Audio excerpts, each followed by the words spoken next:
Hello বন্ধুরা, তো দেখো বন্ধুরা এখন রাত্রি হয়ে গেছে, তো আমার খাওয়ার টাইম হয়ে গেছে। এখন আমি রাত্রির খাবার খাবো। তো চলো তোমার সঙ্গে শেয়ার করে দিই আজকে আমি রাত্রিতে কি খাচ্ছি। তো তোমরা দেখে নাও আমি রাত্রিতে কি খাচ্ছি। দেখো বন্ধুরা, এখানে একটা রুটি আছে, 2 টুকরো মাটন, একটা কাঁচা পেঁয়াজ আর 2টো মিষ্টি। মাটনটা আমার শাশুড়ি মা রান্না করেছে, তোমাকে নিজের হাতেই খেতে দিয়েছে। অ্যাকচুয়ালি মুখে যাই বলুক না কেন, কিছু বানালে না দিয়ে খেতে পারে না, ঠিক আছে? এমনি বকাবকি হোক যাই হোক না কেন, যে বলে এক পাশে একসঙ্গে থাকতে হলে যেটা হয় আর কি, যাই করুক না কেন কিন্তু না দিয়ে কখনো খায় না, এটা আমার খুব ভালো লাগে। তো যাই বোন, চলো এখন আমি খাওয়া দাওয়া করবো। হেভি হয়েছে। অ্যাকচুয়ালি আমার শাশুড়ি মা রান্নাটা খুব সুন্দর করে।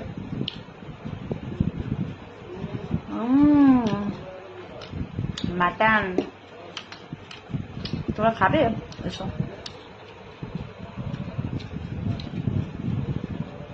সেই